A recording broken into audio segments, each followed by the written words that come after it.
everyone, my name's Lisa and I'm a 49-year-old artist and photographer from Worcestershire. I've thought about doing this for a long time but never quite had the courage, as I prefer to be the other side of the camera.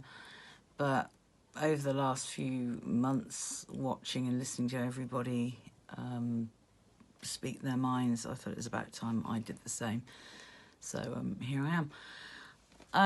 When this first broke out, I thought it was just going to be another SARS, MERS kind of thing, and it would just blow itself out. But then we're suddenly seeing footage of army trucks transporting potential COVID victims from airports to army bases, and I just thought that is a bit strange. But then my friend pointed out that in one clip there was a bus driver transporting a load of people, and although they were all masked up, the bus drivers themselves weren't actually wearing any protection at all. And I just thought, if it's so dangerous, why are they not wearing any protection? And from that minute on, really, I was just sceptical of all of it. And after doing all the research I have, I think I was quite right to feel that way.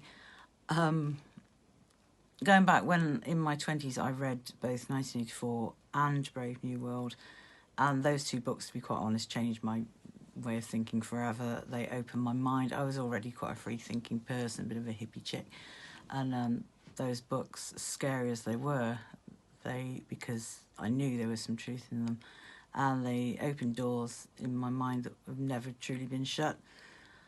Although after that, as I grew older, I worked and I had my son and brought him up, and I kind of pushed that alternative way of thinking to the back of my mind a bit.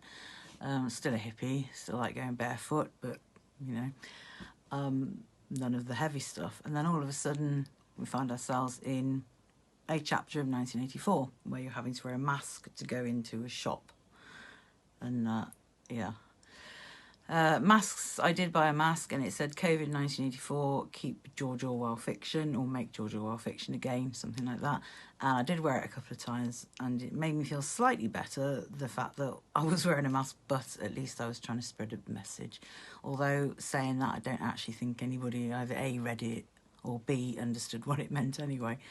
But it did make me feel slightly better. But saying that, anything over my nose and mouth, I hate it, just like most people do. And I also suffer from chronic hay fever in the summer months, and my nose quite often gets blocked, which means I can only breathe through my mouth, which, if it's constricted with a mask, makes me very panicky and short of breath. So that's another reason I will not be wearing a mask unless I'm absolutely forced to, say, in hospital or somewhere like this. My husband is, luckily for me, he's the same way of thinking that I am. He also will not wear a mask.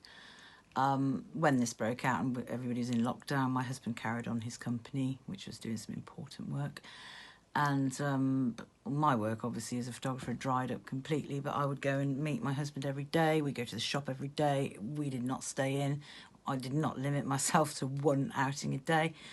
I was not in the slightest bit scared at all. I never believed the hype of it. Like I say, up to this day, I ask everybody, do you know anybody that has died from COVID? Not know of somebody who knows of somebody, but do you know anybody? And so far, nobody that I know knows anybody that has died. I know a few people that have had it and they've been fine. I think I possibly had it. My husband and I, we both had a high temperature. It was gone after a couple of days. The whole mask thing, people who make their children wear masks, I think they are a disgrace to society, to humanity. The other day I went to a farm shop for lunch with my friend, and there was two children there and with their parents, and the little boy, who was about 7 years old, he'd been bought an ice cream, and he was standing there with his ice cream in his hand and his mask on his face with the most confused, scared look from his eyes, which is the only thing you could see, obviously. It was only about 5 minutes later his father noticed that he'd still got this mask on, so he took it off. But I'll never forget seeing that child's face. It was sickening. It was really sickening. And as for schools, I know for a fact that if my child was of school age and due to go back in September and they were enforcing masks, he wouldn't be going back. End of. Simple as.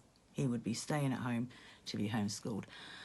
I half wish I'd done that with my own son, but hindsight's a wonderful thing. And to be honest, 20 years ago, life was different.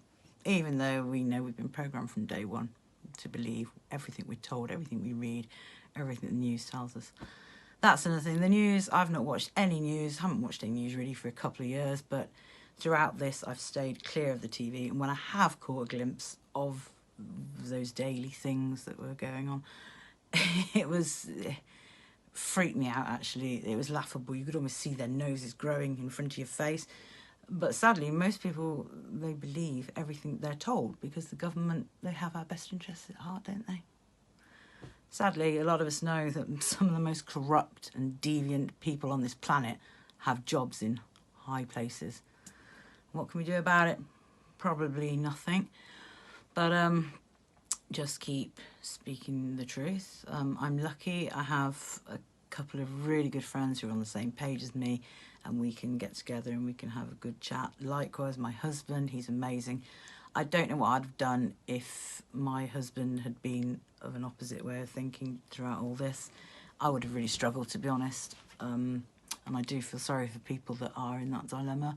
But luckily, we have places like your channel and other channels that I'm lucky I have my husband, but